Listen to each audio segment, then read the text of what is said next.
Hello and welcome to our third Equally Inclusive Disability Confident event. My name is Emma Blackburn and I am the Employer Services Manager for Seetec Plus, and I am really pleased to be your host today. So, coming up for today, we've got Exeter University, who will be presenting research on economic and recruitment disability barriers. Then we'll be joined by some key employers in the Southwest to explore employer-led best practice and ways to improve inclusion in the workplace. We've got Cornwall Chamber of Commerce joining us to talk about a senior leader focus. Apex HR talking about a focus from human resources. We've got the Southwest Ambulance Service detailing a focus from a line manager perspective. And then we've got Compass Group with us to talk about employee retention. And then finally, we'll have National Careers Service with us to talk about employee training and the focus around that. So we'd absolutely love to have your input in today's interactive session. It would be great if you could let everybody know in the chat which company you're from and what you're aiming to get out of today. Please post any questions throughout the webinar, which we will present to our guest panel towards the end of the event. Questions can be submitted via watchchaos.tv or sent via the Facebook comments. Later, we will be joined by Geraldine Scott-Smith, our Digital Marketing Manager, who will be monitoring all of those questions that we receive and putting them to our panel of guest speakers. Feedback is very, very important to us, as it's invaluable to shape content for our future events. Helps us perform better. So throughout the webinar, a QR code will be visible on the screen. We would really appreciate it if you could scan the code using your phone and complete our quick online feedback form. So Seetec Plus can also support you with your disability confident and recruitment journey. If you'd like us to make contact to discuss your needs, you can either pop your email in the chat, starting with @JaneForrest, or scan the QR code and we will be in touch. Our aim today is to provide you with employer-led experiences of best practice to support you as an inclusive employer, particularly when recruiting and retaining staff with health conditions and barriers to employment. So why is it important to join and progress through the Disability Confidence Scheme? Most importantly, it is a commitment to challenge your existing recruitment practices and identify gaps. It's an opportunity to look at your recruitment practices through a different lens, giving disabled people confidence to apply for your job vacancies. The scheme encourages employers to offer a guaranteed interview if they meet minimum criteria, offer reasonable adjustments to support them to perform at their best during recruitment processes and subsequently in work. You should now, or very shortly, see a poll on the screen. Please do send your answer in to the following question. How many people are disabled in the UK? So the options there are 26 million, 22 million, 15 million, or 9 million. Today, we're going to explore the potential reasons and challenges that are preventing more employers from offering job opportunities to disabled people. We'll focus on specific roles within organisations. Then our special guest panel will be sharing best practice advice to give us top tips on how to recruit and retain disabled people. So our first guest is Ruth Gripper, Research Impact Manager at the Inclusivity Project from Exeter University. A very warm welcome to our first guest. Ruth is here today to talk from the Inclusivity Project about their research on bias and unconscious bias in the hiring process of disabled people. Thank you for joining us, Ruth. Thanks, Emma. It's really great to be here with you today. It looks like a fantastic lineup that you've got. So I'll just try and set the scene a bit and share some of the work that we've been doing on the Inclusivity Project. So I've got a few slides. I hope they're visible for people. Lovely, thank you. There is a lot of depth and detail to the work that there isn't time to go into today. So if anyone's interested in finding out more, then you can, there's lots more on our website, which is the inclusivityproject.co.uk. And also we're on Twitter and Facebook.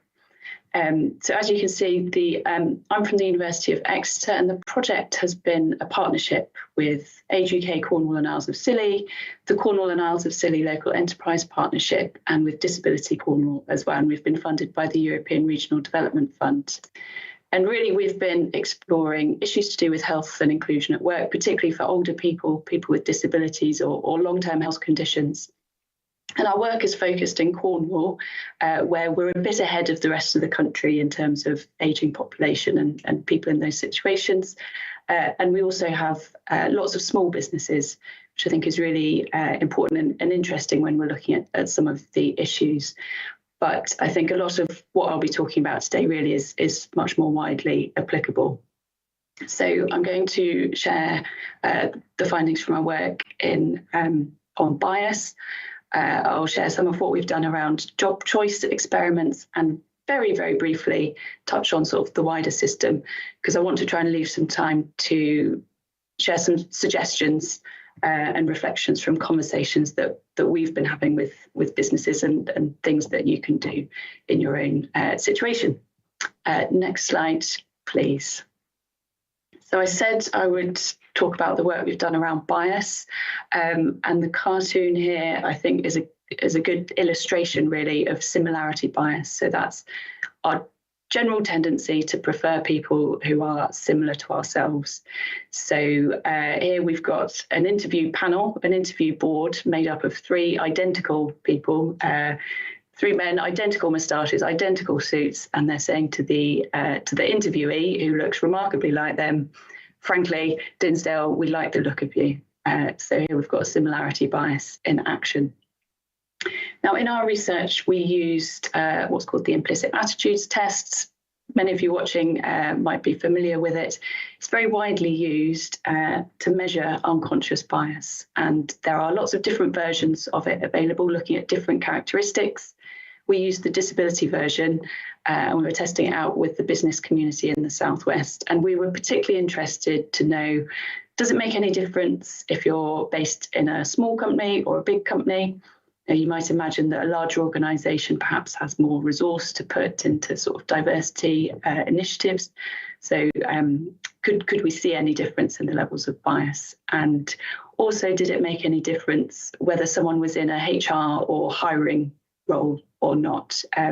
Because we're dealing with small businesses, people aren't necessarily specifically HR, they might be wearing lots of different hats. So it was really that point of, if you're in that role where you're making those hiring decisions, could we see any difference?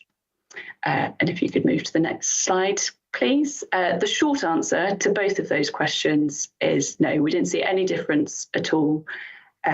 What we found through the research was quite sort of significant levels of bias against disabled people. So the vast majority of people showing either slight, moderate or strong anti-disabled bias. And this is in line with sort of existing research and sort of the general population, if you like. And as I said, we didn't see any difference really between people that were involved in hiring decisions or not.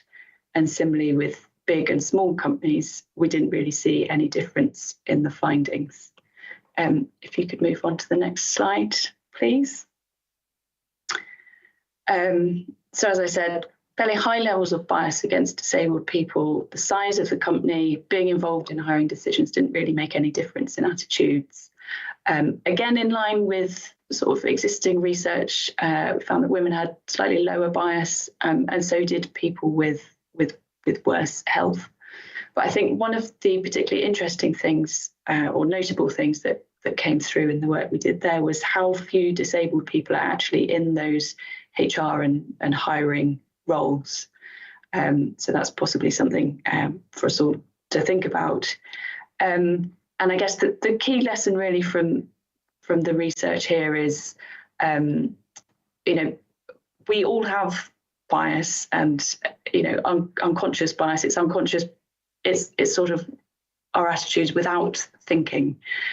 And so really, in terms of what action can we take about this? Yes, it's partly about that awareness, but it's also accepting that bias is what it is and look at what steps we can take to prevent that unconscious bias sort of influencing decisions, and what protections can we put in place to prevent that bias from unduly influencing or to stop it being operative in practice. So that's all I'll say on bias for now. If you could move on to the next slide, please.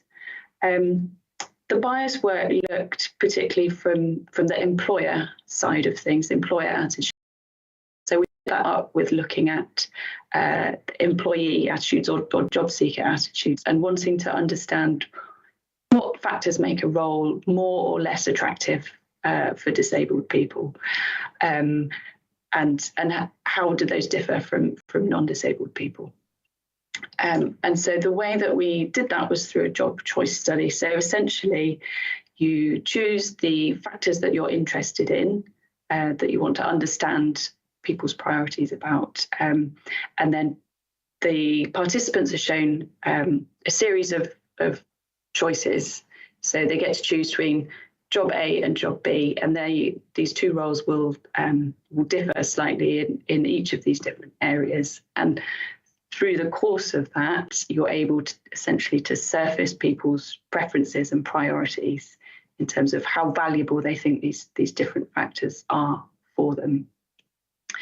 And I think what we can see, or what that study showed essentially was, the factors that we included were things that possibly you might think might be relevant or helpful for disabled people. So that was things around medical leave, flexible scheduling, working from home, and part-time roles.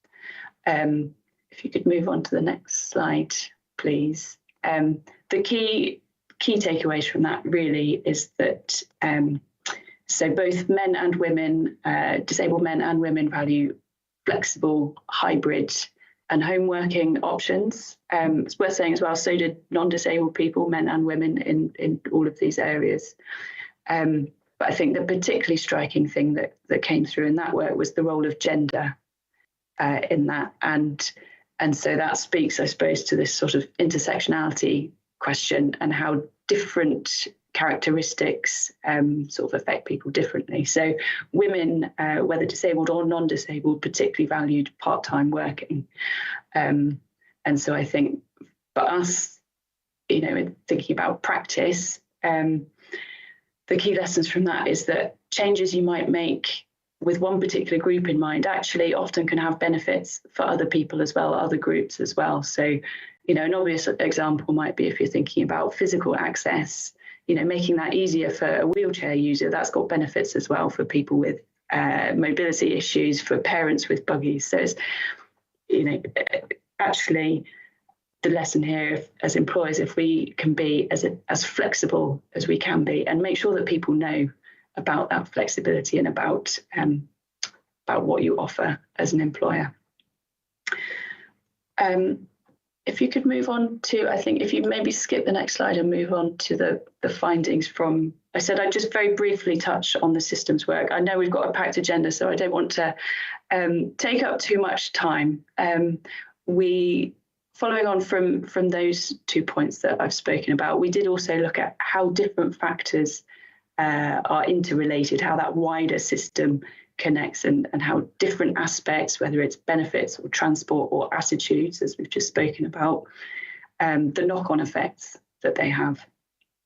The key things that I'll just pull out from that work is really around the fear and misperceptions very often that can prevent people or put people off from employing inclusively. So there's misperceptions about what disabled people are capable of, about the costs of adjustment, and a lot of fear of getting things wrong.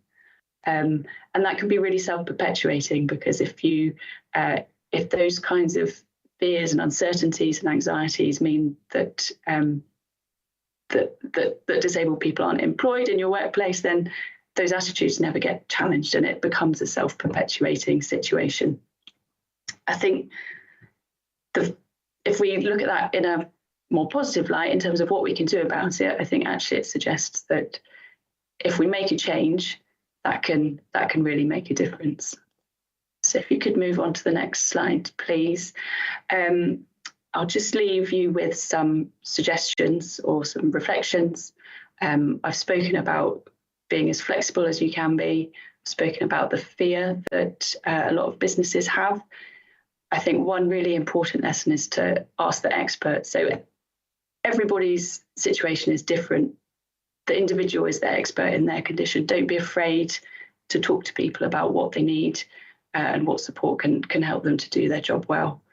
And I think finally, the most important thing is really to make that commitment to change, recognise that it takes time and effort, but you can make a difference. And particularly as a leader, if you show that you're committed to making that difference, your team will really pick that up.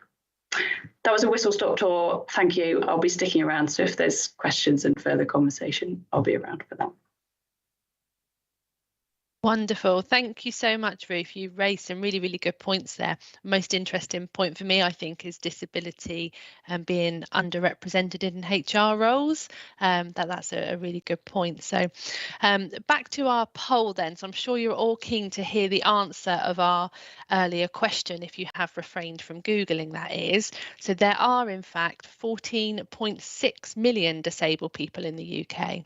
That equates even to 1 in 5 people. 20% or over 20% of the population, and 40% of households have at least one disabled person.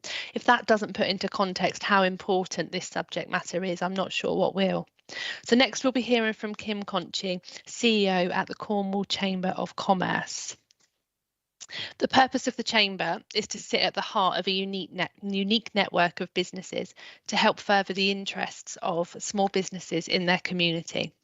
Cornwall Chamber of Commerce is a level 2 disability committed employer, and we've recently supported the Chamber with this piece of work. Thank you so much for joining us, Kim. I'm excited Brilliant. I'm excited to explore disability confidence from a senior leader viewpoint. So, as you know, we've got a few questions. So I'll start with, can you tell us what the Chamber's role is as a disability confident employer, please? Yes, indeed, and delighted to be here, Emma, and thank you very much. And as everybody would expect at a forum like this, some themes will emerge, I think, as speakers follow one another. And we've worked very closely at the Chamber of Commerce with Ruth and her team on the inclusivity project, and particularly the most recent event we did together was our under 30 group, the sort of rising stars in Cornwall, to really keep them involved with the inclusivity project that Ruth runs. So that sort of gives a clue as to what I think the Chamber's role is, which is to be a role model, a thought leader to other employers. We've got a lot of influence because we're talking to thousands of businesses each week. So where we lead, hopefully, and we're a small business ourselves. I mean, we're 8 people in a small office in Redruth, a hybrid now, of course. And what we have had to do, which has actually been very trouble-free from our point of view. So we've shared some of our experiences as we've gone along, and from that point of view, I hope inspires other small businesses, which of course is the vast majority in Cornwall, slightly higher proportion of micro and small businesses here than the national average, that they can do it without too much trouble. I think there's a perception that it is going to cost a business money, but actually with us, with working with our landlord, because we lease our offices, it's been very trouble-free and been a pleasure. And I know we're going to come on now, Emma, with some of the questions. It's been a really engaging area for the whole team to get involved in and feel that we're all doing something right and proper sort of thing. So it's been, it's a sort of really important role for us. We had 6 what we call policy making frameworks. One of them was well-being in the workplace, and one was inclusivity, and we've just put them together under people, which I think is something that very much that Cornwall's leading on, this sort of triple bottom line of people, planet, profit. And we've put these policies together under people, and therefore leading very much on the inclusivity and looking positively at recruiting people who, as you said in your introduction, don't necessarily look like me. Brilliant. Yeah, thank you, Kim. So what would you say are the current, and I agree, the demographic of business in Cornwall is definitely different, slightly different to the rest of the country. So what would you say are the current socio-economic and recruitment and retention challenges specifically for business in Cornwall? Well, interestingly, there are challenges and things we can lead on here. Challenges are, as I said, that we've got a slightly higher than the national average proportion of micro businesses, and they are not blessed with somebody in the HR department who can have these inclusivity policies at their fingertips and that sort of thing. So, and often they're in leased or borrowed buildings where they're not in charge of adapting the building necessarily. But what that does mean in Cornwall, Emma, is that 97% of Cornwall's business owners live in Cornwall and are embedded in communities, and therefore the stats, as you've shown them, mean that they are very close to people in the community who will have disabilities, physical, mental, of one description or other, and they're not a sort of thing that scares them. So there is the opportunity here in Cornwall, because the businesses are so much part of the community. It's not something, running a business, owning a business in Cornwall is not something that a distant fat cat does. It's something that 1 in 5 or 1 in 6 people do in Cornwall, and that gives us a massive opportunity here to be thought leaders. And if you can inspire those that large number of people who've got some influence in their small business to be leading on disability inclusivity, then I think we can really lead the way in this. So there's opportunities here as well as challenges. The challenges are, well, wages in Cornwall are still 79% of the national average. So there's a perception that people aren't going to stay. They're often in seasonal, 0 hours, part-time work, and employers are reluctant to make adaptations for those people. It's a vicious circle because they're in those part-time work in what's historically low paid industries, and they're low paid not because employers are mean or wanting to low pay them. It's because the sectors which are very important in Cornwall, like hospitality, retail, care, agriculture, construction, are historically very patchy in productivity, and therefore it's difficult to sort of train and keep people. But as what you're striving to do at Seetec and what we're trying to do at the Chamber of Commerce, to bring these employers and other practices as well, like training and so on, into the 21st century, there'll be a better realization that you need to retain people. So train and retain is a phrase which I use quite a lot, and we need to do that, because staff churn is a massive hidden cost to small businesses. And I think my challenge to colleagues of Ruth at the University of Exeter is, at the moment, an employer looks at the bottom right-hand corner of their spreadsheet and sees, is it in the red or the black? In the black, that's a measure of a good business. And what we need is an easily accessible measure of actually the whole environmental, social and governance concerns of a business, so that an employer and the directors, the department heads, can see very easily whether they're doing things correctly or not. So I'd like to throw that out as a bit of a challenge to have that as a measure of business success, in the same way that financial success over the hundreds of years past is. And then we're at a very pivotal moment as we speak, because EU funding, which Cornwall's benefited from extensively, is coming to an end during 2023, and the UK government's successor to that scheme, the Shared Prosperity Fund, which everybody needs to be aware of. If you Google good growth hub.com, or I think it is, you will begin to get an understanding of what shared prosperity might mean. And I think you need to make sure that the funding that's coming into Cornwall going forward is applied to inclusive employers and enabling small employers to adapt for the inclusivity which we all cherish and want to increase. Definitely. I completely agree with all of that. Finally, Kim, what are your top tips to get everyone on board with disability confident and involving employees to shape inclusion policy and direction?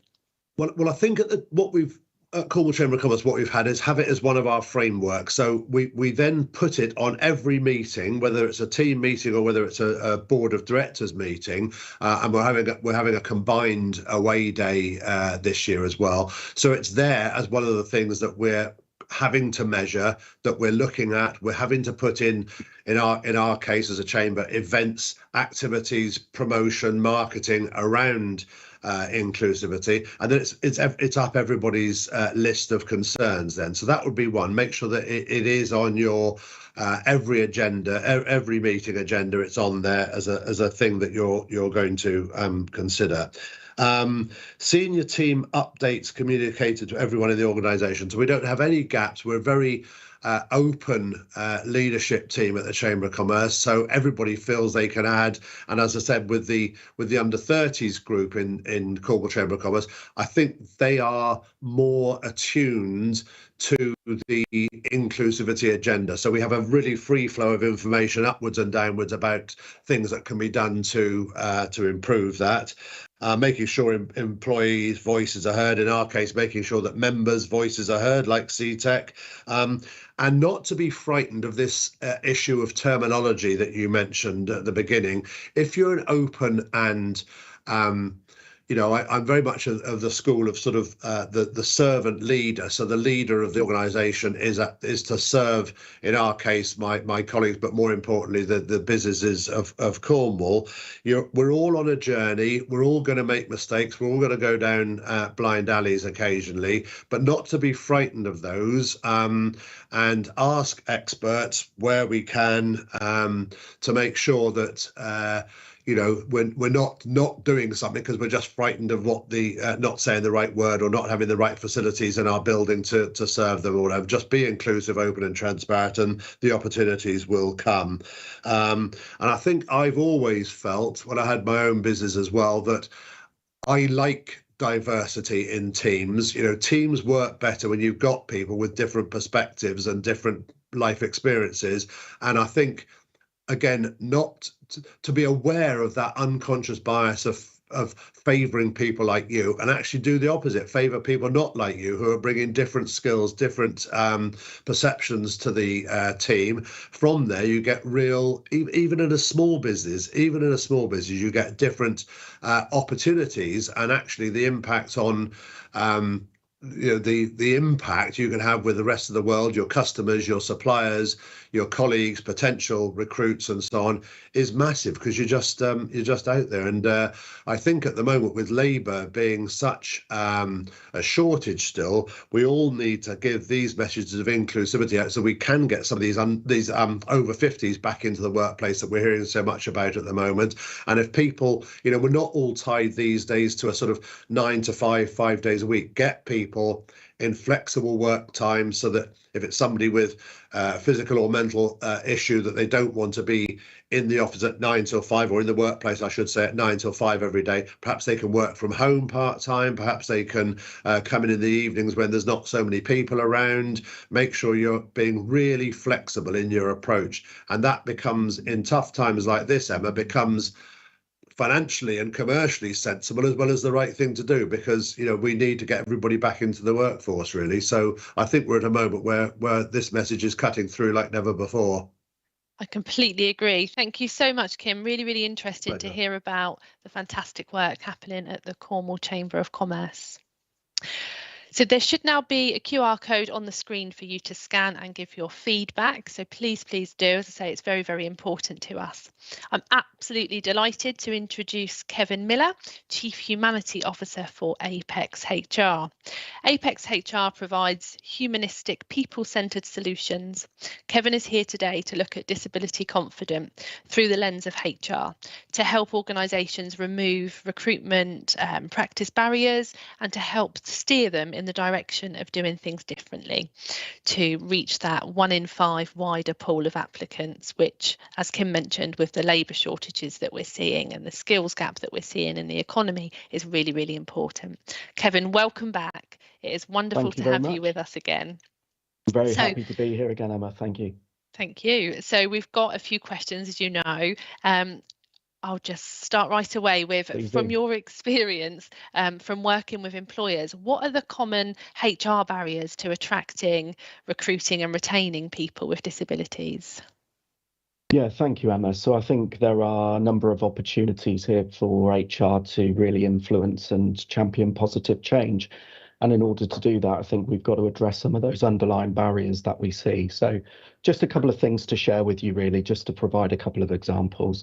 So first of all is, I think, a basic understanding of the relevant law in this area. So I think we're talking about things like the Equality Act 2010. Just having that basic knowledge and understanding around what the legal obligations are on employers and on managers when they're managing their teams is very helpful. I think also there's a barrier around, so there are some stubborn myths and stereotypes about the employment of people with disabilities. So there's maybe myths around people with disabilities will have higher sickness, they'll take too long to onboard, and there'll need to be a lot of costly adjustments. And actually, the studies show and the evidence show that people with disabilities are just as productive as people who don't have disabilities, but they actually take on average less time off and they stay in their jobs longer. So there are many business benefits. I think perhaps a barrier around raising some awareness to look at disability more holistically, because we know not all disabilities are visible. So we need to be thinking about more neurodiverse practices and support for people, especially from a mental health point of view. And then I think finally, a big barrier I see is around openness of early disclosure between the person with the disability and the employer. So it was even a couple of days ago, I read an article in HR magazine, which said that less than a third of people with disabilities said they would actually disclose that on their application. And also around 30% of people with disabilities believe that employers only offered jobs in order to fill a quota. So I think we've got to really challenge a lot of these stereotypes and myths and build a much more inclusive approach. I agree, absolutely. So your organisation has a humanistic HR philosophy. Can you tell us a bit about that? Yeah, I'd be delighted to. I mean, it's one of the reasons my job title is Chief Humanity Officer, because I believe with a passion that if we keep humanity at the heart of business, then everybody benefits. And Kim mentioned in the previous session around how more inclusion is actually not just better for people, but actually better for the bottom line. So I think in terms of a humanistic philosophy, I think it's championing that people-centered approach at every opportunity. And that's about talking inclusion in all forms, whether it's disability, age, sexual orientation, gender. So we're looking at things holistically, but not just talking about these things, Emma, but making sure our behaviours are aligned with those values. And for me, the humanistic approach is actually about championing the compelling business case for more inclusion, because as Kim again mentioned, better inclusion on teams means better demonstrable impacts for our bottom line. It means better problem solving capabilities. It also means businesses are more likely to be representative of the customer base and communities they're serving. I agree, absolutely. So what are the key drivers for human resource professionals to deliver an inclusive recruitment practice? You've mentioned that almost mirroring your customer base and helping that diversification helps with that. But would you say there are other sort of key drivers?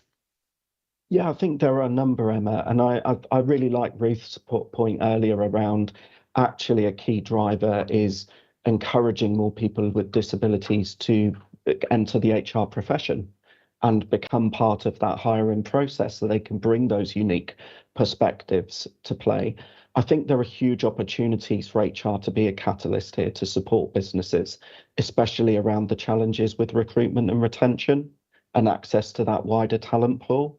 And I also think there's some drivers around challenging some of the myths and misconceptions about reasonable adjustments, because often I think some employers might feel reasonable adjustments are going to be expensive. And actually, the overwhelming majority of reasonable adjustments are cost-free. They're just about more inclusive working patterns, more flexibility, and just ensuring that if someone has a disability, we're setting that person up for success to do that job to the best of their ability. And the final thing I think is, and this is where I see HR can play a key role, Emma, is simplifying and streamlining our hiring processes, because often they become too complicated with too many steps. So simplifying and streamlining and making that more accessible, I think, again, there are big opportunities there. I agree completely. Ironically, and I quote this many times, it's often the hiring process is the barrier to employment, which Absolutely. is crazy in itself, isn't it? So finally, do you have any top tips or sort of starting points for implementing inclusivity in the workplace, Kevin? I do indeed. So I would also always say that training for managers is just crucially important. We want to empower and enable managers with the knowledge, skills, and confidence in this area. For example, what we do with Apex with our clients, we break those responsibilities down in the very, very simple and basic level in terms of management essentials, so managers do feel confident. As I've mentioned, there are lots of quick wins around challenging the status quo with your current hiring practices. Are our job adverts written in a simple and user-friendly way? Do we make those job adverts genuinely inclusive? Do we think when we're looking at our job descriptions and person specifications, are they genuine, relevant requirements for the job? Or have they just become needlessly overcomplicated, which is something we often see? And also, I think when we're conducting interviews, and again, not only is it a legal requirement, but we want to make those processes inclusive. We want to check with the candidate and the applicant, is there any adjustment you need so that you can secure a fair interview? And also in terms of promoting the hugely valuable work you do at Seetec around the Disability Confidence Scheme. And if you do meet those minimum requirements, we will guarantee you an interview. I think all of those represent huge opportunities for us. And none of it's that difficult, is it, Kevin? That's the point. I think this is all stuff that, most employers are doing, should be doing, could be doing very, very easily. Absolutely. I think the top tip is always for me, generate conversations, be curious, promote that awareness and that understanding, talk to colleagues. There doesn't have to be any fear around this, because what we know is when we create a more inclusive workplace, that's not just better for our business, it's actually better for wider communities. We have those ripple effects, and we all have a role to play in that. But we can't just reduce it to a policy alone. Policies are important because it says what we stand for, but we've got to have those accompanying behaviours so that we actually put that into practice. 100%. Brilliant. Thank you so much for your input, as always, Kevin. It's always a pleasure, Emma, and I will be around later. So if anyone's got any questions specifically with the HR role in all of this, I'll be delighted to respond. Brilliant. Thank you. Thank you. So you should shortly be able to see another poll on the screen. So please do submit your answer, and I'll share the actual answer later in the session. So, how many disabled people of working age are in the UK today? Is it 10.9 million, 6.8 million, 4.7 million, or 3.9 million? Again, please do submit your answer, and we will come back to that shortly. So next we have a video from the South Western Ambulance Service Trust. You will see the South West Ambulance Service is a Disability Confident Level 3 leader, and we've recently validated their renewal award. They've kindly agreed for our partners Chaos TV to film at their workshop in Derriford Hospital to gain an insight of disability confidence through the lens of managers offering their best practice solutions to support a new recruit, Jamie, who is disabled in the workplace. I think you'll find this video very inspiring.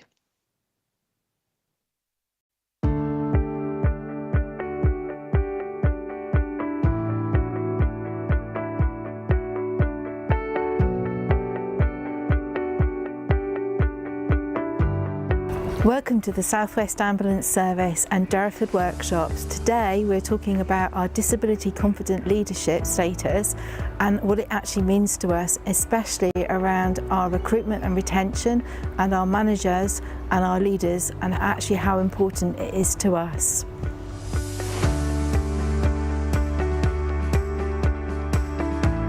Hello, my name is Karen Holsworth-Cannon. I am the Equality, Diversity and Inclusion Lead, and I've been with the ambulance service just a year.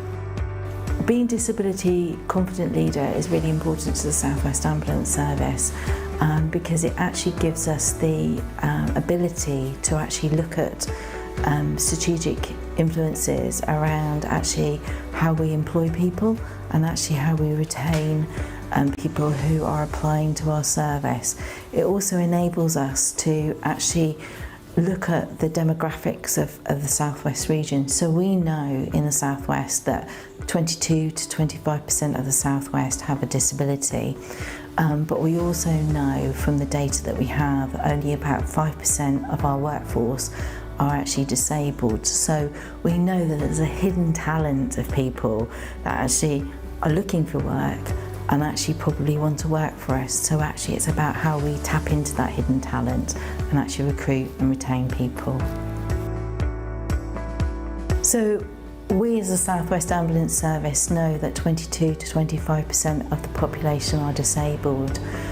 We also know that actually from the 999 phone calls that we receive, that actually 37 to 57% of the phone calls are made from disabled people. So actually if you look at it, we should be representing the community that we serve, and that, you know, that in terms of inclusivity, that's incredibly important to us. Julian Chudley, I'm a Derriford Fleet and Equipment Team Leader and been with the Trust for 12.5 years. I started the team leader role in July, August, so it's a whole new team, but we've had Karen from Equality and Diversity and Inclusion. She's been working really closely with us, keeping us up to date as to policies and procedures within the Trust. But basically, it's being given the tools to everybody's the same and within the workplace. There's lots of equipment in here that could be dangerous to some people, but it's giving them the advice and the instructions on how to use it as well. But yeah, we're kept up to date through Karen, really. We've recently employed Jamie. Jamie's got Tourette's. He joined us, I think, about 2 months ago, but we're working closely with Karen and Jamie. We've had to adapt the workshop a little bit. We've got special instructions on some of the tooling so Jamie can actually read how the equipment works before operating it. A couple of measures we put in place for him, but he's a valued member of the team. We can trust him to do brakes and stuff on his own now, and yeah, he's moving forward. We've adapted the workshop slightly. All the bits of equipment have got the health and safety documentation on them as to how to use. If he's not sure on anything, he's to ask, which he does. When Jamie first came, his attention span was very short. So you'd be lucky if you had like 90 seconds of his attention, but now he's settling down and learning to like ground himself, and that he's now spending a lot longer on the jobs with the technicians going through it. We've got 4 technicians, 2 are in today, the others are on off shifts, but we've all signed up to be a disability buddy for Jamie through the SWAS. Karen's leading it and basically giving us all the training we need to be his buddy.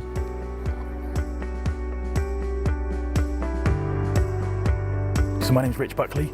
I'm the Head of Resource Management for the Trust and one of the Strategic Commanders, and I've been in the service for 27 years. All of our managers will have training in the Equality Act as part of their on-board training. Our HR business partners, our HR BPs, are an integral part of our team as well, and each week we will have meetings with them. We'll run by any problems we've got, we'll run by any issues, we'll run through anything we're not sure the best way to manage, and we'll have that expert advice to ensure we're doing the right things for our team. And we also have Karen, who is just inspirational and really shows us what we can benefit from as well as what we need to do. When we took Jamie on as a member of our team here, the whole team bought into the support we would need to give Jamie, but not as something extra to their role. It was an integral part of what they were doing and something they just saw as being natural. We check that through our regular meetings, through our regular touch points and through action plans if we need to. There will always be anxiety around additional work that comes with supporting somebody with a disability. We need to get to the point where we myth bust, we show the benefits as well as the extra work, but the reward you get from integrating somebody into the team and allowing them to grow and thrive just beats anything else we can do, and we're seeing that in Jamie. It's one of our proudest things. Anybody who's employed is employed because they have skills and they bring their innovation, they bring their oomph to an organisation. Now, certain people with certain disabilities, they bring their innovation in abundance. So from my experience, somebody with ADHD, they're really good at looking at patterns, they're looking at innovations. I've worked with somebody with autism that brought absolutely fantastic coding skills. You know, and actually you don't want to sort of like put people in boxes, you want them to allow them to flourish, you know.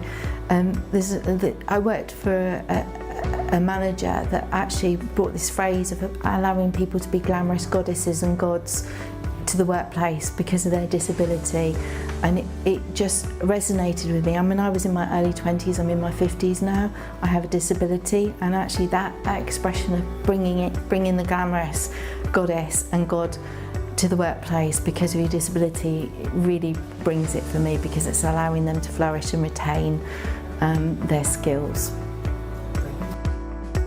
Hi Jamie, I'm Karen. Do you want to say who you are and what you do at South West Ambulance Service? Hi Karen, I'm Jamie. I'm the Intermediate Workshop Technician at South Western Ambulance Service Trust. Okay, and I'm Karen Holsworth Cannon, and I am the Equalities and Diversity and Inclusion Lead. Hi.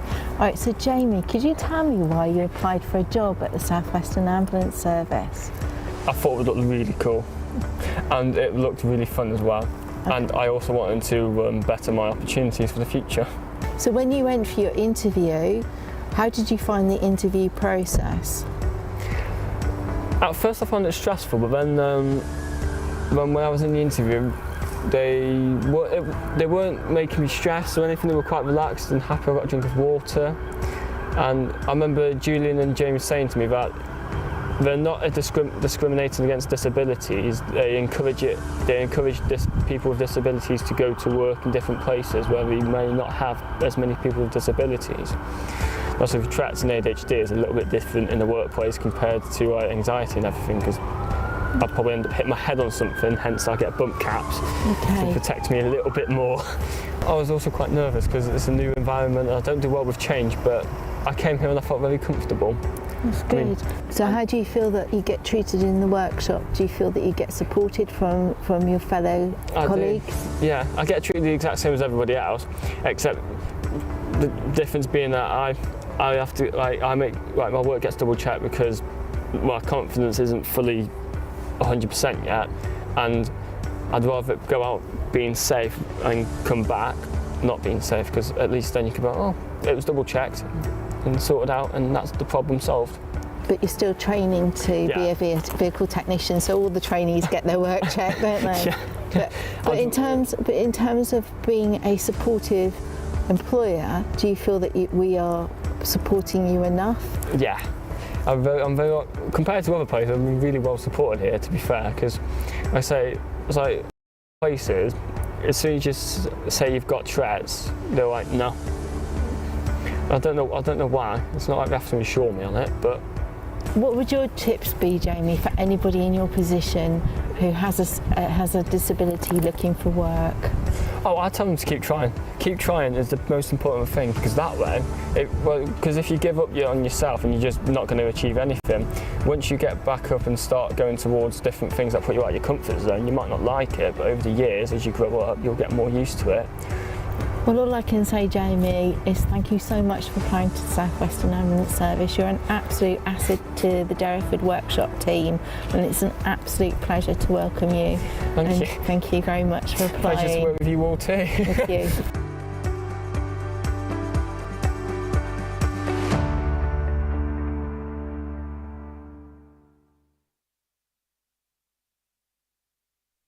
Thanks to all of the team at the South Western Ambulance Service NHS Foundation Trust, and especially to Jamie for sharing his story. What an inspiration. And like he says, just keep trying, a true inspiration. Really, really lovely to hear his story. So the poll results, when they appear, we have more than 4.7 million disabled people are in work. So you can see the results on the screen. That was the correct answer. This is an increase from 2013, where the number employed was nearly 2.9 million.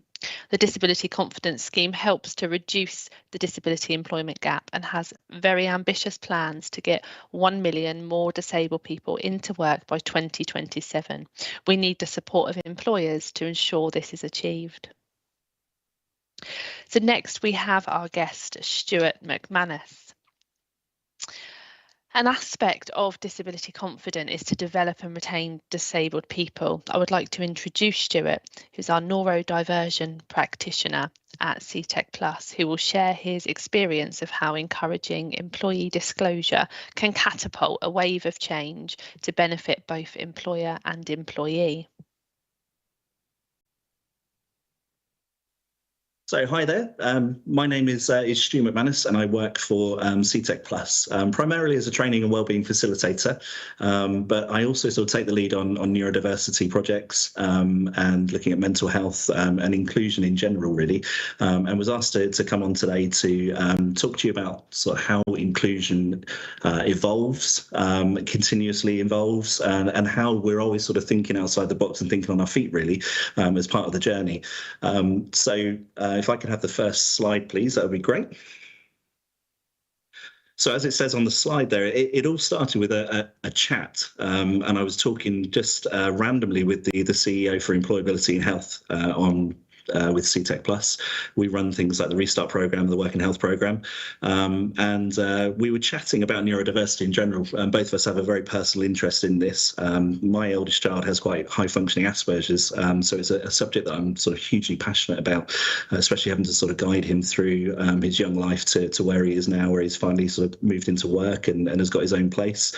It's been a battle, and I wanted to make sure that we could try and make a bit of a difference so that other people didn't have the same battles that we faced with that. And realised that the CEO of our company was in a very, very similar position, and we had a really sort of open and honest conversation about just how poorly understood neurodiversity still is, and how, you know, a very sort of, there is a gaping sort of hole there with terms of support and understanding, and still a fear attached to it, you know, with people that don't understand it very well. So it was a random conversation. If I could have the next slide, please. And it led to an in-depth conversation about how we could support our own colleagues better. You know, we do these wonderful things for participants on our programs, but how were we actually looking after our colleagues? You know, we've got some 2,000 people that work for Seetec Group as a whole. And if you go by the statistics that are around today, you know, that's sort of in excess of 300 people that will have an actual diagnosis in neurodiversity. But it's probably more likely to be around about 400 to 500 people within the company that will be struggling with the day-to-day difficulties associated with neurodiversity. It might not necessarily be autism, but it might be dyslexia, dyspraxia, it might be Tourette's or something like that. So there are so many conditions within the actual sort of umbrella of neurodiversity that we need to be looking after people better. And, you know, we wanted to look at how we were doing that, and what support was available to people, what we could do better, just to make sure that the actual colleague journey within Seetec Plus and within Seetec Group as a whole is better for people, so that we actually retain staff better, so that we're utilising their skills a little bit better, and supporting people properly within their environment at work and beyond really as well. Similar conversations were had around things like mental health as well. Another thing that is sort of a huge passion of mine and something that I take the lead on quite often, making sure that the people that are struggling with things like that. So again, 500 plus people you could say within our company would be struggling on a day-to-day basis with long-term mental health problems. That's not including the short-term problems that would be sort of created around, you know, day-to-day working job roles, you know, where something comes up and it causes that anxiety for you. So again, it was looking at everything as a whole. If I could have the Next slide, please. This then led to Seetec Group, HR department, looking at it going, actually, are we doing enough? Are we actually supporting people well enough within the company?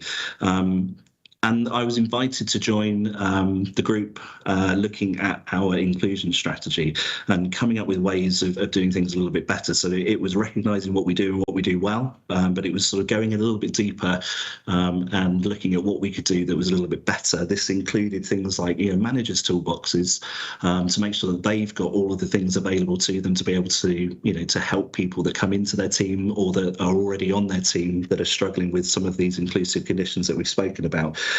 Setting up things like focus groups, so that we're actually looking at neurodiversity as a whole, looking at mental health as a whole, making sure that we've got those networks in place to be able to support people a little bit better, and so that we can actually put those changes into place. Peer support groups as well for staff. We do so much of this for participants on our programs, but are we actually doing that for our own staff? It's kind of practicing what you preach, really, I guess. So it was looking at setting up those so that people that have got neurodivergent conditions can actually have somewhere to go to be able to share that with people. It might be people that want to be able to support people better, that want to join in with those groups so that they can actually have a better understanding coming straight from people that are struggling with those things day to day. Job carving, looking at things like that, playing to the strengths of the team, so that you might have somebody within the team that's particularly good at one thing but has an anxiety attached to something else. How do we utilize the strengths of that? So it's looking at things like the recruitment process, the onboarding process, and the continuation of the journey while you're employed with us, and making sure that we're getting it right and focusing on those groups that are maybe sort of underrepresented or not quite as sort of fully understood. And like I said, neurodiversity kind of plays a massive, massive role in that. And it's trying to get it right. It's trying to see that from a business perspective, we could actually perform even better if we were supporting our staff better. When you look at like the environmental side of things, there's somebody within my own local office that struggles quite a lot with ADHD and the symptoms that go with that, that requested just a quiet area where they could actually stand and do their work quietly in a corner somewhere. So we looked at things like that and how to develop those kind of things, and then looking at that company-wide and thinking, have we got the spaces within our offices to be able to provide that company-wide rather than just sort of individual offices as a whole. So the whole kind of scope is, I should say, being looked at, not was, because it's something that I'm working on at the moment, and it's making sure that we put those things into place. So if I can have the final slide, please. It was just to share with all of you today, that inclusion in general is an ever-evolving process. We've got so many things that we get right, but there are so many things that we still need to do. It's something that will never stop developing. It's learning how to do things better, but it's also learning from the people that are struggling with those things to do better. So it comes down to listening a lot more, supporting our own teams, providing an inclusive environment and a working platform that will enhance the business as well. It won't just make it better for them, it will actually enhance the business, for you. It will increase the productivity. If we get those people in the right places and they're comfortable doing what they do, then their productivity is going to go up. So even if you put your corporate hat on and you put your business hat on, you're going to realise that actually it's going to be beneficial for you as a whole as well. There are so many incredible people out there.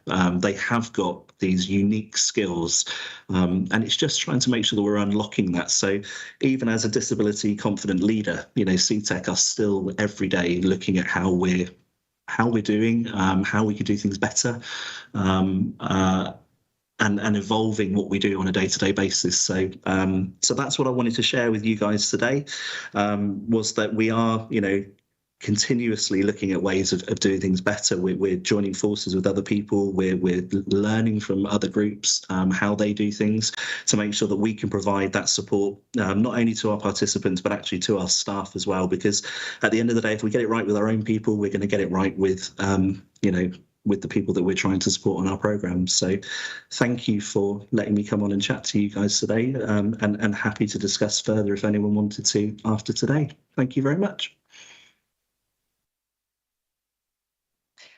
Thank you, Stuart. It's really, really great to hear how disclosure has impacted such positive change, and some really good examples there of some tangible positive actions that can be taken. I particularly like the idea of the focus groups and how that works to ensure that representation is there.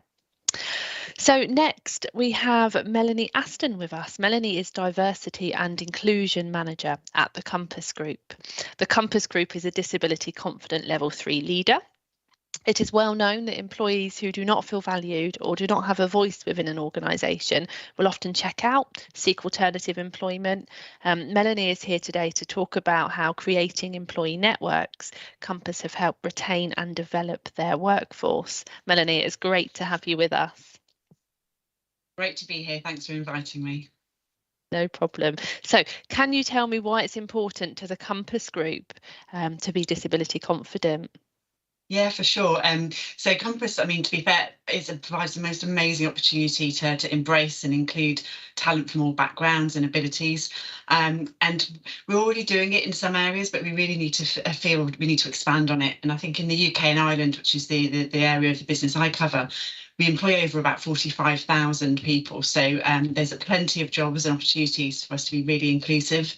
And I think if we open our minds to that wider pool of talent, we can really help address our labour shortages that we have within the industry, but also bringing people in from different talents and perspectives and lived experiences into the organisation, I think is really important and makes really good business sense, but also good for talent that's seeking employment. So that's just our kind of main aim. And probably just to correct you slightly, we're level 1 and 2 from a disability confident perspective, just to put that there as well. Sorry about that error. That's Thank you. So the employee voice is championed as an integral part of an inclusive, disability confident culture. Please can you tell us about the launch of your employee ability network? Yeah, I'd love to. It's been a really exciting time. So we really understand that some of the barriers that people with disabilities often face isn't always around that physical need. Sometimes it's around a structural adjustment, but a lot of the time it can be around that attitude and assumptions that people may make about ability, and potentially only seeing the problems and not always the opportunity. So with this in mind, we really wanted to extend the range of employee networks that we already have. So we already have networks for gender, ethnicity, mental health, LGBTQ+, and now our newly formed ability network. So we really want to be able to raise awareness, educate ourselves, and really include as many brilliant people as we can within the business. So we did a soft launch at the end of, the launch week was International Day of Persons with Disability on the 3rd of December. And we really just set the scene really around our aim around raising awareness and educating, but also the challenges faced by employees and also our customers, who really identify as having a disability, and that can either be visible or non-visible. So we wanted to really create that inclusive workplace, highlight those benefits that people with disabilities bring to the workplace, and help us support in attracting new employees. So before we kind of take a step back, I guess, before we launched the actual physical network, how we approached it was around launching kind of a small working group back in the summer of last year, and that was really made up of people across a variety of our sectors within the business, and some had people with disabilities, some were just allies, and we really just wanted to start that conversation with people, and really and from a personal level, I think I found that really helpful, just to sort of that starting point of having more focused conversation around the topic, and really bringing those different experiences and perspectives to the table. Brilliant. I love the name, Employee Ability Network. So how did you share and communicate your initial findings with the team and wider Compass Group? With 45,000 employees, that can't be an easy task. It's never an easy task, and one we daily challenge, but we try and do what we can, and I think there's a variety of ways that we can do that through our existing employee networks that are really key, because they're the ones that are perhaps more connected to our frontline teams, but it's also our HR teams, our line managers that are pivotal again for that connection with those frontline colleagues, but it's also important that it comes from all levels, and I think getting the buy-in from our exec and senior leadership teams was crucial as well. So it's coming from sort of top and bottom up, and really asking people to come forward to join us on this journey. And I'm pleased, we kind of sent the message out, as I said, at the beginning of December, and we've taken January to try and raise awareness through our social channels and various communications. And we've had quite a positive response to date. So we're bringing everyone together next Friday actually to form our first kind of initial meeting really and kick off to really listen to them, hear ideas, gain some feedback really for the rest of the year. Really discussing kind of what do they want, what are the issues, challenges and successes that we as a business. Disability is already happening. There's a key focus with some areas of the business, so it's critical that we kind of also share those examples that really help then support to guide people and how to approach it. And I think sometimes, and I think some of my predecessors have mentioned, sometimes it's just hearing from other people, hearing about that lived experience or how people have approached it that really brings it to life. And I guess lastly, some of our external partnerships are really crucial for us, helping to achieve our aim as well, and to really help us grow our knowledge and support our colleagues within the business. Brilliant. It sounds like, I suppose, in a nutshell, it's getting that buy-in, isn't it? Sharing that information and gaining that buy-in. So best of luck with the first sort of official meeting, as it were. So how do you support and engage your line managers to be disability confident and encourage them to be sort of active allies? We know that disability confident makes perfect sense from a HR perspective. We know that the vast majority of organisations absolutely want to be disability confident. I think that the challenge that I've always seen is ensuring that communication and that kind of mindset almost and that culture is throughout the business. So how do you support your line managers to be disability confident? I think it comes from a raw kind of inclusive kind of environment and culture that we have within Compass. And I think a few years ago, we launched our Dignity at Work programme, which was an online programme that was mandatory for all colleagues.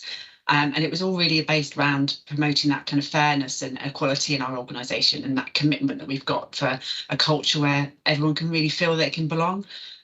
So what we did last year was then create a sort of second series to that. So that was already well cemented within the business, but actually kind of moving that to a next level and creating an additional suite of mandatory kind of online modules that again, we kind of put under the umbrella of hashtag Call It Out. And it was all around really supporting our commitment to continue that inclusive workplace.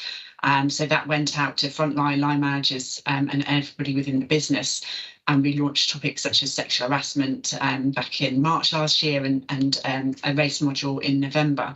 So we've had really good responses so far and good feedback and uptake. So our next module will be around disability. And to answer your kind of key question around what we do for line managers, that's really a key part because actually it's creating that awareness and opening up the conversation for people to have those conversations. I think as a large and a diverse organisation that we are, it's sometimes around setting those clear expectations around the behaviours and key really for building that kind of workplace inclusive culture that we can make sure that everyone really thrives.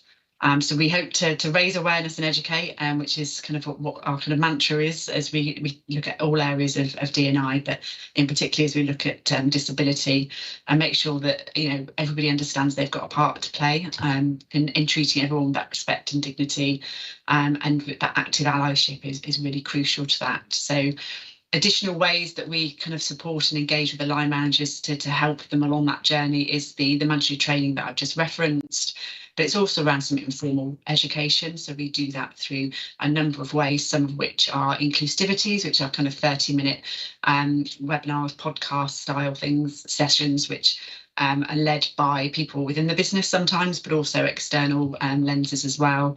We've also got a reverse mentoring programme within the business, which is based around ethnicity at the moment, but I can really see a good adaptation for disability and for us to really be having those conversations and hearing a bit more one-to-one about what more we can do.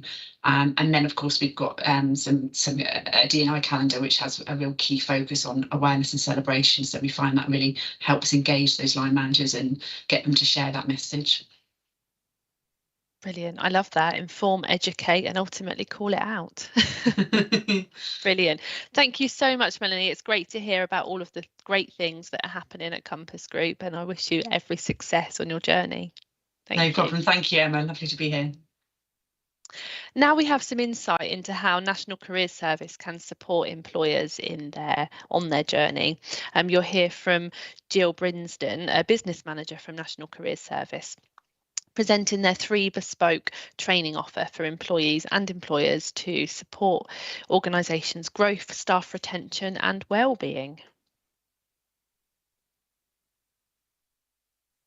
Good afternoon. So my name is Jill Brinsden and I am the business manager for National Careers Service in Devon and Cornwall. So I'm going to talk to you today about the employee support that National Careers Service offer. So I'm going to let you into a huge secret. This is the best known secret probably that National Careers Service offer support to employers and employees. So over the course of the next few slides, what I'm going to do is explain a little bit about how we work, what we do, what my team of careers advisors can offer you, and then hopefully you'll be very interested and will get in touch with me and my team.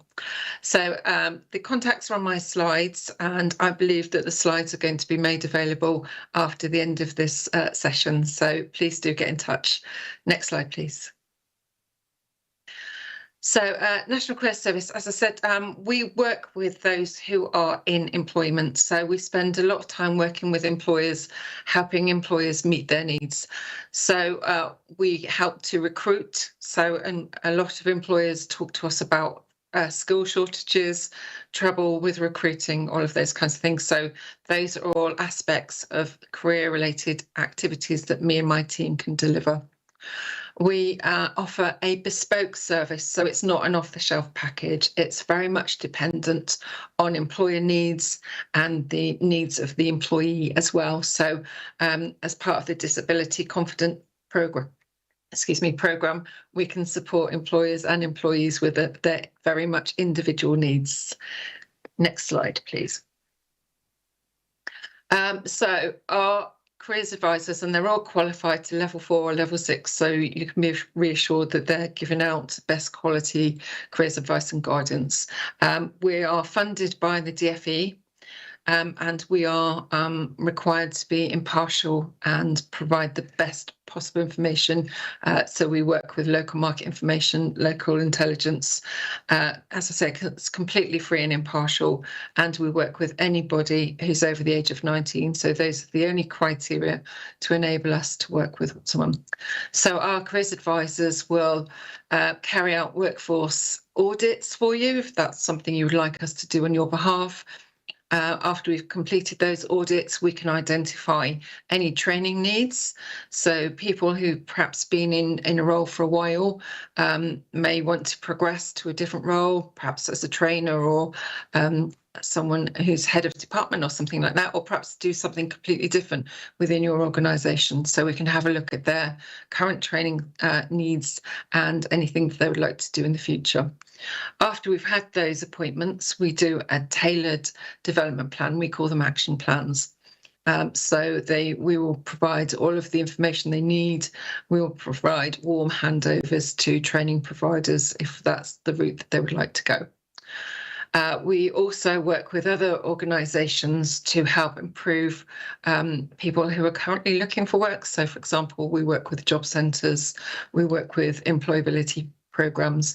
So they may have people on their caseloads already, and with our help to help them prepare for interviews, perhaps work with their CVs, perhaps improve some of their skills, so we can look to fill those vacancies that you may have. And another aspect, we don't necessarily like talking about it, but something we do is to support employers and employees with anything redundancy related. Next slide, please. So what I'm going to do over the course of the next couple of slides is just go through in a little bit more detail some of the ways that my team can actually provide that practical hands-on support for you and your employees. Next slide, please. So recruitment. So as I mentioned, we work with people on our own caseloads, and we also work with a lot of other organisations who have people who are currently looking for work or currently looking for a change role.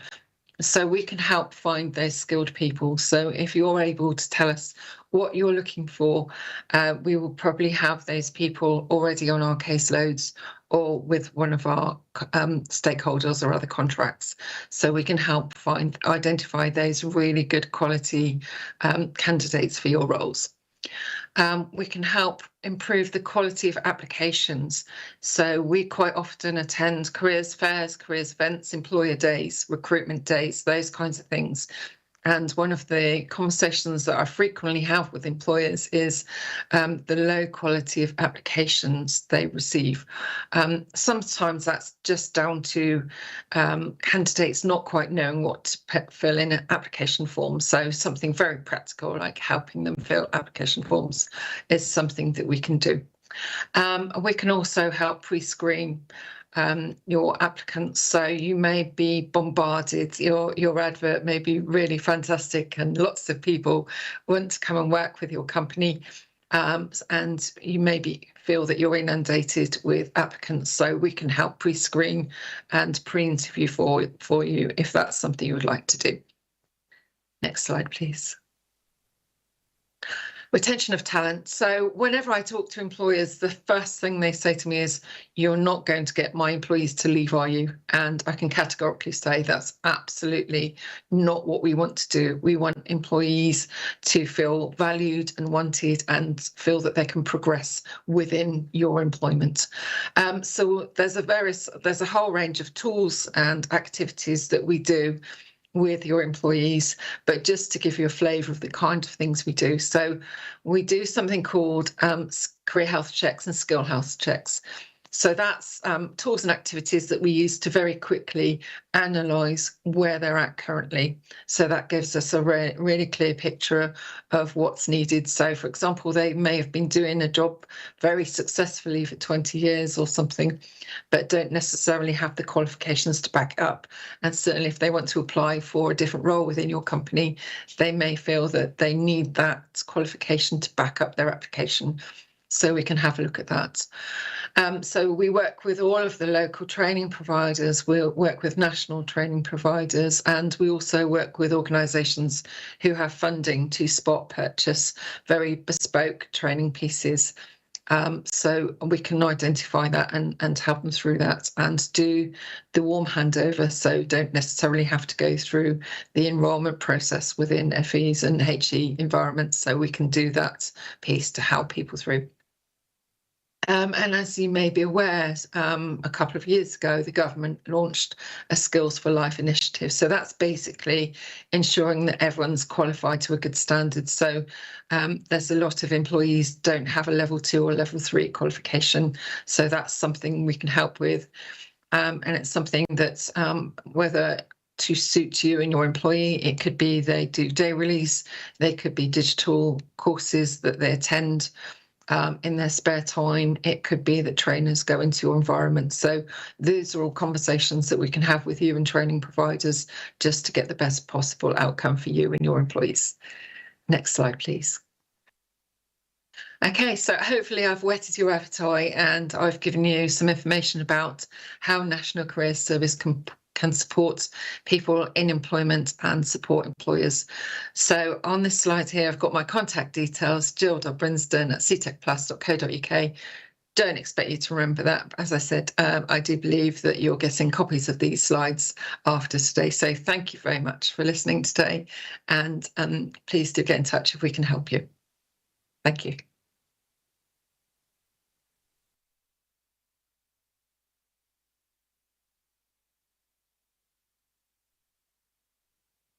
Thank you, Jill. Great to hear of all the free support available. Please do get in touch if you'd like to find out more about how National Careers Service can help you to upskill and retain your staff. So next we'll have our question and answer panel. If you haven't sent them in yet, there is still time to pop one in the chat. Also, it would be great to know what action and tips you'd like to take away from today. Please do also pop this into the chat. So over to Geraldine. Hi everybody, I have got some comments and questions. So just to start with, Situ Living Limited have said that they are hoping to be more accessible and make appropriate adjustments for those who need it. And Emma says, I'm from the Wimborne Academy Trust, and along with my colleague Andrew, we are looking to apply for disability confident status. So Emma and Situ Living, if you either want to pop your email in the chat, perhaps starting with @JaneForrest, FORREST, or scan the QR code and we'll be in touch with you and we can help you on your journey there. So for Ruth at Exeter University, I've got a message from Claire Harris in Cornwall saying it's been an absolute pleasure to work with Ruth and the team over the last 3 years. And a question from Becky, if we start with this for Ruth, have you any suggestions as to how we could simplify and streamline the recruitment process? Thanks, Becky, for that question. I saw that in the chat. So I guess I would say I think it's not just about streamlining and simplifying. I mean, Kim touched on the cost of sort of churn, and I think Jill mentioned about sort of the quality of applications. We did an event with the Cornwall Chamber of Commerce actually, and a business down here, Bluefruit Software. They were talking about some of the changes that they've made to their recruitment process, and they've basically shifted so that rather than asking people for CV and letter and that kind of traditional way of doing recruitment, they've actually they think about what kind of tasks will the person be doing in the role that they're recruiting to, and then come up with questions sort of relevant or examples that are relevant to that role. So they also take off names. And so I guess what that has allowed them to do partly is to widen the pool of applicants that might look at that role and feel that they could stand a chance of getting it. So they get more career changers, for example, people whose experience might have come from outside of previous employment. So I'm not sure if that sort of specifically answers your question, but I guess I would just say that simplifying and streamlining is also about making sure that you're getting the right person in the role and a good fit for it. So yeah, that's one example we've come across. I think it was also mentioned earlier, perhaps around sharing some of the questions in advance of interviews, which is something that more employers we're talking to have been doing, just to allow people to perform at their best and really show what they're capable of in that interview process. Thank you so much, Ruth. And in fact, that was going to be the next question that I was going to put to Melanie and Kevin, actually, is a really, really good question from Nikki. Would employers be willing to share the interview questions and allow pre-recorded answers to be shared where a candidate struggles with anxiety, low confidence or learning disabilities? And whether you've got any thoughts on that. Just to add before I ask you to answer that is Ruth from Dyslexia Cornwall has said that at Dyslexia Cornwall, they actually give candidates time beforehand to consider interview questions before they present their answers. So first of all, over to Melanie. Melanie, do you have any thoughts around sharing interview questions for candidates that might struggle with anxiety or learning disabilities?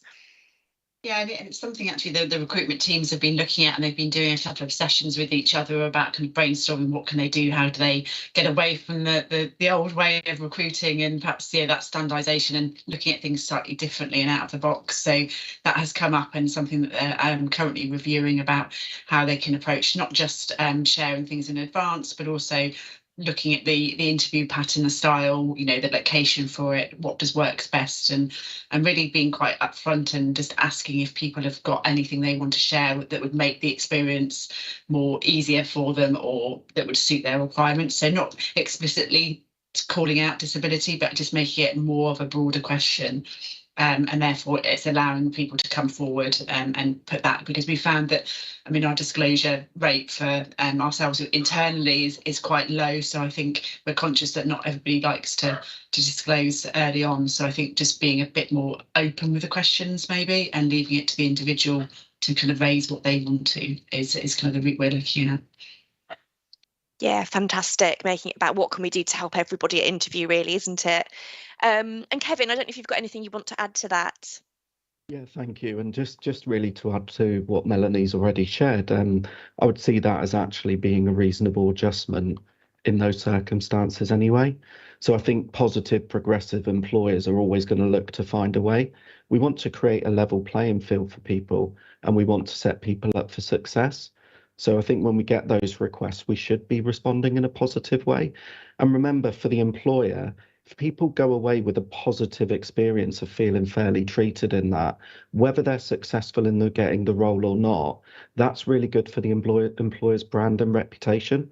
Those ripple effects are noted. So it's not just about doing the right thing for people. There's actually a compelling business case for doing it too. Yeah, absolutely. Really, really good point. Okay, thank you. So the next question, and again, if I can perhaps put this to Stu to begin with, and then Melanie and Kevin. So Stu, can you tell us about how you support people with mental health conditions in the workplace? Yeah, it's, I guess the nature of the beast of what we do. We're dealing with people that are struggling with mental health problems all the time, be that long-term problems or short-term problems. And the tendency is to forget that actually your staff are going through that as well. It's a really high-pressured environment. So what we're looking at the moment is increasing the amount of sort of contact that they have with each other. So it's utilising things like the peer support networks. It's making sure that we've got the focus groups as well that are sort of giving them the opportunity to have any time that they need. In a high pressured environment, you're literally going from sort of, appointment to appointment, and it's easy to just kind of get lost in your work, which is not a good environment to have. So what we've been trying to do locally is to actually give people that sort of quiet time that they might need, that sort of processing time. We've introduced a load of wellbeing champions across the pillar as well, which has been really, really gratefully received, not just again from participants, but actually from staff as well. I would say staff are utilising that service more than participants at the moment. That service allows them somebody to talk to if they need to. They also are arranging wellbeing events, making sure that they've got opportunities to talk about any of the issues that they've got. It's raising the awareness for the line managers and things like that. So it's a huge part of what we do, both from a delivery perspective, but also from taking care of our own people as well. So it's something that we need to be doing more of, especially in the current circumstances with the cost of living crisis and all of the other kind of lifestyle events that are going on around us at the moment. So it's being more aware of it, and it's giving your staff the chance to be able to actually to say that they are struggling with certain things. I think that's the overriding point for me today that's come out of this. Is it's that fear, isn't it? It's a two-way thing. It's fear from employers of certain issues and concerns that people might have, but it's also fear from people themselves of opening up about those things, and we need to create that environment where people feel comfortable enough to do that. Thanks, Stu. Kevin, have you got anything you'd like to add about supporting people with mental health conditions in the workplace? Yeah, just a couple of quick points, Geraldine, because I know time is pressing. So there's a famous quote from an amazing CEO we know who said, "Your immediate line manager at work is more important for your health and well-being than your own family doctor." So that relationship is so important and integral. So I'd always encourage employers to really double down, especially on emotional intelligence training, empathy, compassion. That understanding, that care and considerate approach is really important. And just to add to what Stu has said, Reece, about the really, again, tackling fear is important. We open up those conversations. Often we talk about that building a psychologically safe environment where I can talk openly about how I'm feeling, and that will be met without judgment in a supportive way. Because if people feel able to talk about mental health in the same way they do as physical health, I think we'll be making a lot of progress. Wow, yeah, that's a really interesting point about the relationship with the manager. Gosh. Melanie, anything just to add quickly on that one, the mental health support in the workplace? Yeah, I agree with what Kevin and Stuart have said. We've got a really well-established network, You Matter, and they've done a phenomenal amount of work the last few years, pre-COVID. It's all about that ask twice. I think it's kind of the feedback we've got. You ask somebody once and they might shrug you off and say they're okay, but asking twice actually just triggers it a little bit. And we've done a number of so many inclusivity sessions, webinars, where we've had people from our business just sharing their experience. So whether that's a really senior chef in the business, so we know that men in particular don't tend to share their mental health. So actually, we've had some really heartwarming shares and stories that people have opened up to, and that's triggered a knock-on effect. And then we also have UMATA ambassadors within across all sectors and within all units, and they're all mental health trained. So we do kind of a internal training, but there's also mental health first aider through the national qualification as well. So yeah, really pleased to say we're trying. I think we've got the benefits, like you say, about employee assistance program, financial. So we try where we can, but there's always so much to do and share. Yeah, fantastic point about the mental health first aid there as well. Really good point. Just one last question around the National Career Service and the support for employers. This is from Lisa at Arcus. Absolutely, it is across the UK. National Career Service runs throughout the country. And what I'll do is I'll put the details of their website in the chat in a minute. Basically, you can contact them or phone them, and they'll ask you what area you're in, and they'll put you in contact with the right team. So I'll pop that in the chat in a minute, and that includes the South East Claudia as well. So that's it from the questions. So just to say, don't forget, if you would like us to make contact to support you on your disability confident journey or support you with your recruitment needs, as I said before, just pop a message in the chat or scan the QR code and we'll be in touch. Thank you very much. Back to Emma. Thank you, everyone, and thank you for all of the questions that have been sent in. What a packed agenda. There is always so much to explore and consider when we discuss disability confident. With the economic climate and challenging recruitment market, it's not only vital that employers understand and take action to improve inclusivity in the workplace, but it clearly makes very good business sense. Knowing that 1 in 5 people in the UK are disabled really, for me, puts into perspective how much of a priority disability confident is and should be.